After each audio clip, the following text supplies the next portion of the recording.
O vídeo que você clicou já vai começar, mas antes, deixe seu like, compartilhe e se inscreva no canal. TV Flórida, a sua TV brasileira nos Estados Unidos. Quando o ministro da toga plus size Flávio Gordino tentou blindar seu colega Alexandre Uglandi dos efeitos da Lei Magnitsky, sem perceber, ele colocou em movimento uma máquina enorme de guerra financeira, tecnológica, cultural e política, maior até do que a cintura dele, o rolo compressor geopolítico americano. Uma máquina tão bem projetada, azeitada e com engrenagens tão inteligentes e autossuficientes que precisa apenas de um pequeno peteleco para causar um apocalipse automático em todo o sistema do Bananil em questão de semanas. A máquina já estava quente, com o motor rugindo e querendo acelerar antes da canetada do Dino, alimentado pelo combustível autodestrutivo, que foi a matéria do Washington Post, em que Chandemar faz bravatas contra Trump. Matéria, aliás, escrita pela presidente do fã-clube da Daniela Lima. Sim, eu tô falando sério. Tive o privilégio de dividir a tela por uns minutinhos com minha musa Daniela Lima. Eu só gostaria de dizer que não havia melhor escolha. Essa mulher vai dominar o mundo. Daniela Lima. Diga-me com quem andas. Eu ando com ela, com Daniela Lima. O que diferencia a Daniela Lima de quem a detrata é que Dani está sempre comprometida com a verdade. O conselheiro de Trump, Jason Miller, disse apenas: "Não se preocupe, estamos observando." Sim, enquanto os togados batiam no peito e faziam macaquices em frente ao homem mais poderoso do mundo, ele estava assim.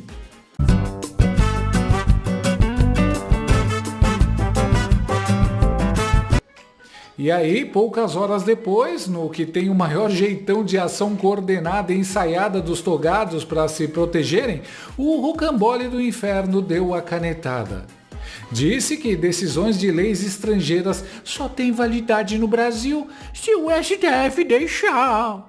Bom, de acordo com o entendimento do STF, nem as leis brasileiras têm validade no Brasil, então... Mas, na prática, o nosso rocambole do inferno estava decretando que a Magnitsky não vale no Brasil. Isso é tão inútil quanto botar uma placa na Flórida proibindo a chegada de furacões. Há relatos de velhas voando. É o paradoxo da caneta do poder. Ela tem poder infinito dentro de sua jurisdição. Mas não adianta escrever uma revogação da lei da gravidade. A lei continuará a existir, independente de qualquer linha que a caneta mais poderosa do universo escreva. Claro, imediatamente os Faria Limers e os operadores de todo o sistema financeiro do Bananil reagiram assim.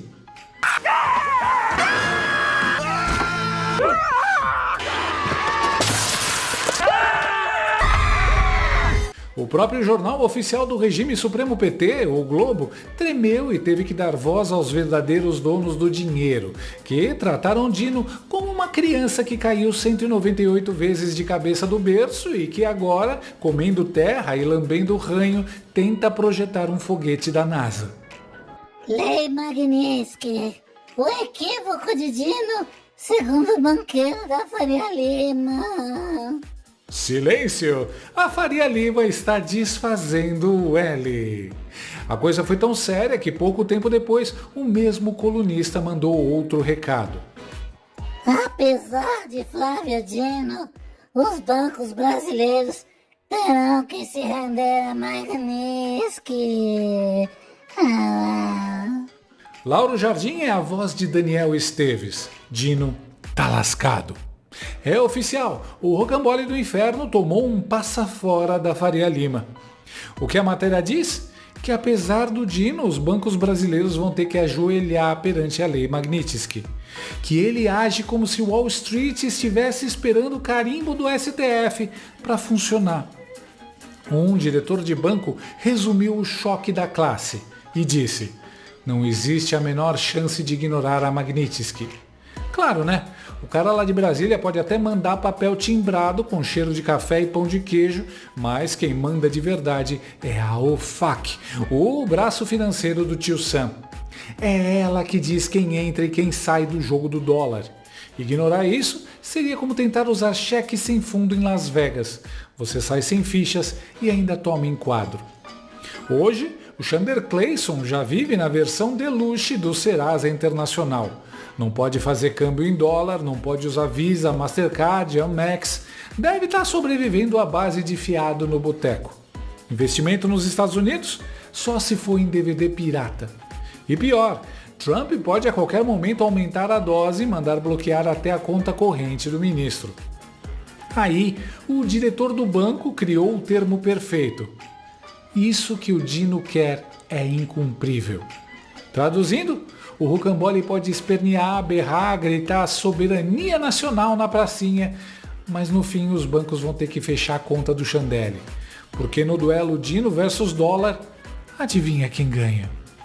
Aliás, o problema nem é só o dólar. País que desafia a lei Magnitsky acaba retornando para a idade da pedra.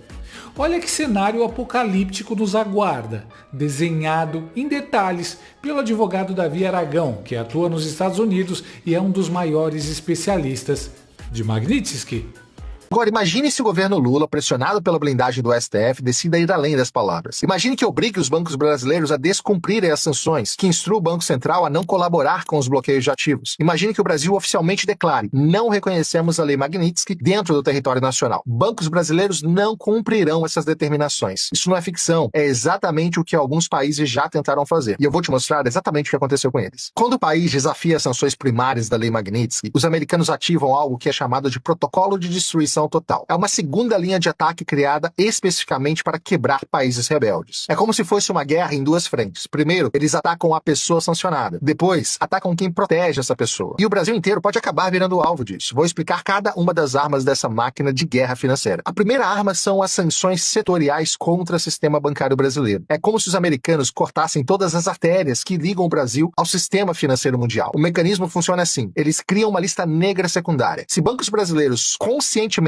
descumprirem sanções do Magnitsky, entram automaticamente nessa lista. E aqui está o truque perverso. Não precisam sancionar todos os bancos. Basta sancionar 2 ou 3 bancos. Imaginem o Banco do Brasil sendo incluído na SDN List. Resultado, o banco não pode fazer mais correspondent banking com qualquer banco americano. Não pode processar pagamentos em dólares. Não pode participar de financiamentos de comércio exterior. Mas a coisa fica ainda pior. Por causa da regra de contaminação, qualquer banco brasileiro que fizer negócios com o Banco do Brasil sancionado também fica sob suspeita. É como uma doença que se espalha pelo sistema inteiro. 48 horas, todos os grandes bancos brasileiros estariam isolados. Itaú, Bradesco, Santander, todos cortados do sistema financeiro global. É a morte clínica do sistema bancário nacional. Protocolo de escalada automática. Aqui está o que torna essa arma tão terrível. Ela tem escala automática. Os americanos criaram um protocolo que funciona como uma máquina de guerra sem piloto. No dia 1, o primeiro banco é sancionado. No dia 3, bancos correspondentes americanos cortam relação. No dia 7, sistemas de pagamentos internacionais bloqueiam transações. No dia 15, bancos europeus cortam relações por medo de contaminação. No dia 30, o sistema bancário brasileiro está completamente isolado. É uma máquina que funciona sozinha, não precisam de nova decisão política. Tudo acontece automaticamente. E aí entra um efeito dominó tecnológico, o apagão digital. A segunda onda de ataques vem pelas empresas de tecnologia. E aqui está onde a coisa fica verdadeiramente aterrorizante. Amazon Web Services hospeda 60% da infraestrutura digital dos bancos brasileiros. Microsoft fornece sistemas operacionais para quase todos eles. Oracle roda base de dados. Cisco conecta as redes. VMware virtualiza todos os servidores. Quando um país é marcado como não compliance com sanções, essas empresas entram em pânico total. Não porque odeiam o Brasil, porque tem terror de perder acesso ao mercado americano. A Amazon fatura 500 bilhões de dólares por ano, sendo que 70% disso vem dos Estados Unidos. Ela não vai arriscar esse negócio para proteger alguns bancos brasileiros. É uma matemática simples. Vou descrever exatamente como seria o apagão tecnológico. Na semana 1, o serviço de hospedagem da Amazon anuncia revisão de compliance, que é um eufemismo para vamos ter que cortar vocês. Bancos brasileiros têm 30 dias para migrar de servidores. Na semana 2, a Microsoft cancela as licenças de Windows Server. A Oracle bloqueia atualizações de segurança e a Cisco para com suporte técnico. Na semana 3, a Google bloqueia as APIs de pagamento. A Apple remove os aplicativos bancários dos sistemas da App Store. Samsung Pay para de funcionar. Na semana 4, toda a infraestrutura tecnológica dos bancos brasileiros está em colapso. Até o Pix pode parar de funcionar com isso. Cartões de crédito, então, nem se fala. Quase todos de bandeira americana. A Internet Bank completamente sai do ar. É como se alguém desligasse a eletricidade de todo o sistema financeiro nacional simultaneamente. A segunda arma poderosa é o sequestro das reservas internacionais brasileiras. E aqui vem uma informação que vai chocar vocês. O Brasil tem 370 bilhões de dólares em reserva. Sabem onde 280 bilhões estão guardados? Em bancos americanos, europeus e treasuries do governo americano. É como guardar suas economias justamente na casa do inimigo. Os americanos não chamam isso de confisco. Eles usam termos técnicos, investigação de compliance, revisão de origem de fundos, auditoria de antilavagem, mas o resultado é o mesmo, o dinheiro fica totalmente congelado. O processo funciona mais ou menos assim. O Treasury Department, o Departamento do Tesouro, abre uma investigação administrativa sobre as reservas brasileiras. Alegam suspeita de que o dinheiro pode ser usado para facilitar violações das sanções aplicadas pela Lei Magnitsky. Durante a investigação, que pode durar anos, as reservas ficam totalmente bloqueadas. O Brasil não consegue acessá-las, não consegue vender os títulos do Tesouro Americano que possui, não consegue movimentar qualquer tipo de depósito. É como se o Brasil acordasse um dia e descobrisse que 75% das suas reservas internacionais viraram papel de parede. Do dia para a noite, o país fica sem capacidade de defender a sua moeda. A terceira arma, desconexão do sistema SWIFT, é a arma nuclear do sistema financeiro internacional. SWIFT não é americano, ele é belga, na verdade, mas está totalmente dominado pelos americanos. Ele tem poder de veto sobre qualquer tipo de decisão, e quando os americanos pressionam, os europeus sempre cedem. O processo tem 3 fases. Primeiro, fazem a ameaça. SWIFT está revisando a participação de bancos brasileiros devido a violações de compliance de sanções. É um tiro de advertência. Bancos internacionais ficam apavorados, começam voluntariamente a reduzir transações com o Brasil. É como se o Brasil começasse a ficar com lepra financeira. Segundo, começam o isolamento seletivo. Bancos brasileiros ainda podem usar o SWIFT, mas com muitas restrições. Transações começam a demorar muito mais do que o tempo normal, e os custos ficam ainda maiores para as transações vindas do Brasil. É como se transformassem todas as autoestradas em estradas de terra e completamente esburacadas. Você ainda consegue chegar no seu destino, mas vai demorar 3, 4 vezes mais tempo, além de custar muito mais caro. E o terceiro, se o Brasil continuar resistindo à desconexão total, bancos brasileiros são simplesmente expulsos do sistema SWIFT. Resultado, o Brasil vira uma ilha financeira sem poder negociar com qualquer lugar do mundo. Não consegue receber pagamentos de exportações, não consegue pagar importações realizadas. O comércio internacional brasileiro para completamente, entrando em total colapso. A quarta arma, transformar commodities brasileiras em produtos tóxicos. É uma arma de destruição massiva econômica. O Brasil exporta 280 bilhões de dólares por ano. 65% são commodities. Soja, milho, café, minério de ferro, petróleo. Imaginem se esses produtos virassem radioativos comercialmente. Ou seja, ninguém poderia comprar do Brasil sem sofrer algum tipo de sanção dos Estados Unidos. Os americanos criam o que chamam de lista de contaminação comercial. Qualquer empresa que comprar commodities brasileiras, enquanto o Brasil proteger sancionados pela Lei Magnitsky, pode ser também sancionada. É uma estratégia de terror psicológico. Eles não precisam sancionar todas as empresas. Basta sancionar 2 ou 3 grandes, como exemplo, que todas as demais irão seguir. Imagine que sancionem as americanas Cargill e Hunter Daniels Midland por comprarem soja brasileiro, que são grandes compradores. No dia seguinte, todas as outras trade companies param de comprar com medo de também serem sancionadas. É como se criassem uma epidemia de medo no mercado de commodities. O Brasil vira pária comercial do dia para a noite. A quinta arma, uma que pouca gente conhece, mas é devastadora. Pressão sobre as seguradoras internacionais. Todo comércio internacional depende de seguros. Navio carregando soja precisa de um seguro marítimo. Avião carregando café vai precisar de seguro de carga também. Até a refinaria de petróleo precisa de seguro de responsabilidade civil. E 95% das seguradoras internacionais são americanas ou europeias. A Lloyd's de Londres, a AIG, a Zurich, Allianz. Quando americanos pressionam, elas param de segurar cargas brasileiras. Resultado? Navios param de sair dos portos brasileiros. Aviões param de carregar produtos brasileiros. É como se o Brasil fosse declarado não segurável. Muito didático, até a Janja consegue entender. O custo do cabeça de manequim vai ser alto demais, mesmo para quem tem grana para aguentar. Será que vale a pena? Quanto vale o cara? A resposta não demoraria. Afinal, Paulo Figueiredo afirmou que o comunicado às autoridades americanas foi feito minutos após a divulgação da decisão do ministro Gordino. Estados Unidos são informados sobre decisão de Dino que barra leis estrangeiras. Pois é, a coisa tá tão grave que até Andréa Sagui descobriu que Paulo Figueiredo não é um blogueiro e que Eduardo Bolsonaro não é um fritador de hambúrguer. E na sexta-feira passada, Eduardo Bolsonaro publicou uma foto dele e de Paulo Figueiredo ao lado. Aqui, ó, muito obrigada, produção. O Scott Bessent aqui no meio, o secretário do Tesouro de Trump, Eduardo Bolsonaro e Paulo Figueiredo, no mesmo dia em que a reunião com a Haddad estava marcada. Aí ele publicou assim, quarta-feira, 13 de agosto, tivemos uma excelente reunião com Scott Bessent. É uma oportunidade única poder conversar sobre o Brasil e a América com alguém tão preparado. E aí, aqui o que ele está dizendo assim, vocês não são recebidos, mas nós somos. E deixando aqui isso registrado em foto. Aí o que eu apurei desse encontro, tá? Esse encontro durou cerca de 1 hora e os dois entregaram um relatório sobre como os bancos não estariam cumprindo a lei Magnitsky no Brasil na visão deles. Aí, quando acabou a reunião, o Paulo Figueiredo pediu uma foto, eles toparam tirar e depois eles conversaram internamente sobre como seria essa divulgação. E aí eles receberam o sinal verde do Marco Rubio, que foi consultado e deu o sinal verde para que a foto fosse publicada. Por que tudo isso é importante? Para mostrar como eles fazem questão de deixar claro de que lado eles estão. Aí você fala assim, mas é óbvio, mas o óbvio precisa ser dito. Todo dia precisa ser dito. Então tinha uma reunião marcada do ministro da Fazenda brasileiro com o Scott Bessent. Até fui perguntar, mas o que ele justificou? Ah, não, que foi um agendamento protocolar. Não foi isso que disse a Haddad, nem o Ministério da Fazenda, nem o governo brasileiro. Tinha até link já, enfim, estava agendada de fato a reunião, né? Eles estão querendo deixar claro, Daniel, que o secretário do Tesouro americano não quer conversa com o governo brasileiro. Não parece... Andréa Sagui indignada. É colírio. Grande dia. Contando os dias para que essa emissora também tenha uma bela magnetização.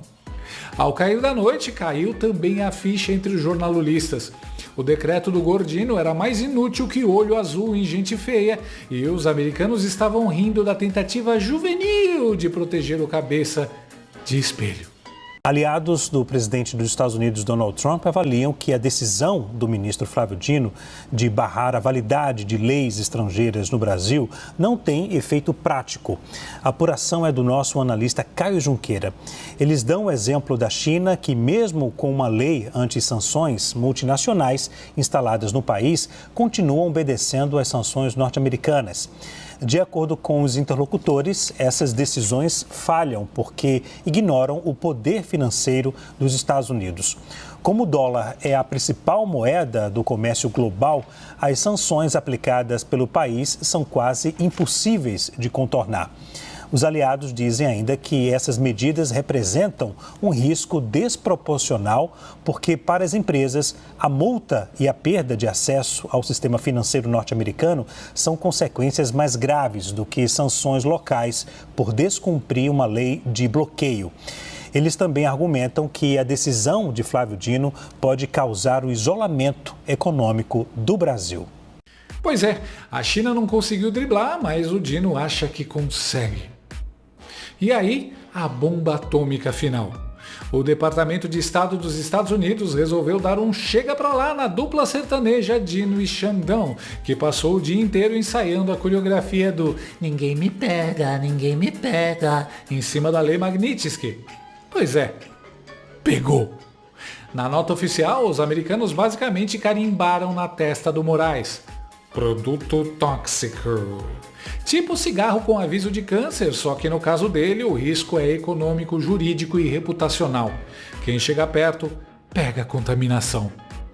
E não foi recado cifrado não. A Embaixada dos Estados Unidos publicou a mensagem em bom português, bem claro, para ninguém dizer que não entendeu o inglês. Nenhum tribunalzinho amigo pode anular sanções americanas. Nem o Supremo, nem Dino, nem Papai Noel. Para completar, os Estados Unidos avisaram seus cidadãos: nem pensar em fazer negócio com Moraes, hein? E ainda mandaram um alerta global: quem bancar o tóxico também entra na lista negra. Ou seja, até quem der uma moedinha no pedágio do Xandão corre risco de cair na malha fina do tio Sam.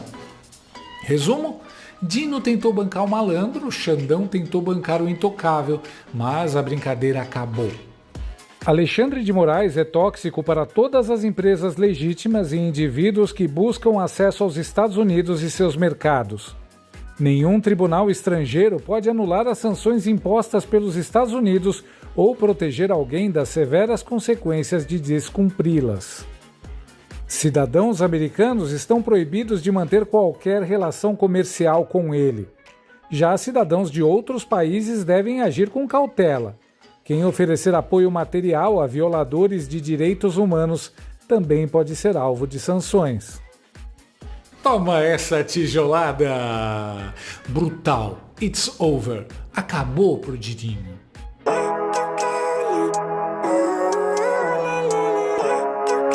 Ele não faz ideia da merda que fez. Vem aí mais sanção.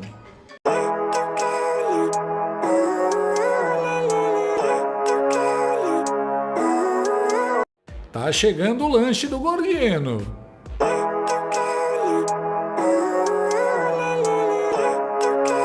Começou o tic-tic-tic-tic-tac. Não há como proteger Alexandre de Moraes. E, para nossa diversão, também não há como proteger o emocional dos jornalistas a serviço do regime. O comentarista da Globo News e sósia do Nesto da Capitinga, Gerson Camarote, estava uma pilha de nervos.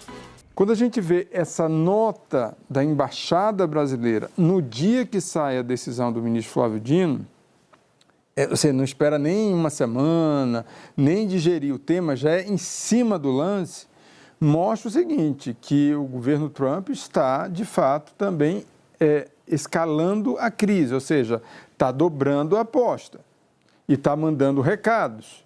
Então, hoje você tem uma situação de incerteza, não exatamente em relação ao ministro Alexandre de Moraes, mas sim como as instituições financeiras do Brasil, os bancos brasileiros, vão tratar isso. Vão responder à justiça brasileira ou vão responder às sanções americanas? Porque os bancos brasileiros, em praticamente quase toda a totalidade, os bancos operam nos Estados Unidos, têm negócios, têm escritórios nos Estados Unidos. Então, é uma situação extremamente delicada. E o que o governo Trump está fazendo é justamente emparedar a justiça brasileira através das instituições financeiras. Olha que situação e que movimento para atingir, inclusive, a soberania brasileira. Tá gaguejando, né, Camarote? Incrível como dá para saber se algo é bom ou ruim pela cara dos jornalistas. Jornalista triste, bom para o Brasil. Jornalista feliz, ruim para o Brasil. Enfim, descobriram o valor daquele cheque em branco que deram a um ex-presidiário que não apresentou nenhum projeto de governo na campanha eleitoral. Tá aí a conta. Flávio Dino colocou os financiadores da campanha de Lula, Itaú e Bradesco, na parede. E agora o consórcio de imprensa entrou no modo desespero. É o puro suco do bananinho. Se alguém está emparedando as instituições financeiras, é o STF, não o governo americano. E isso nem é uma questão de debate, mas fato. Que surpresa, né? O judiciário fazer política só podia dar em imperícia. E no fim das contas é sempre assim. No desenho, o Tom termina com os olhos esbugalhados, o rabo chamuscado e o bulldog em cima dele. No Brasil de 2025, a cena é parecida. Dino e Xandão acharam que podiam mandar na coleira do bulldog americano, mas quando o bicho se soltou, não teve muro, não teve lei fajuta, não teve STF que segurasse. Agora, resta a eles correr como um gato apavorado, rezando pro Spike cansar da brincadeira. Spoiler? Não vai cansar. Se você chegou até aqui, é um bom sinal. Para assistir os vídeos completos, acesse nosso site ou baixe nosso aplicativo totalmente grátis.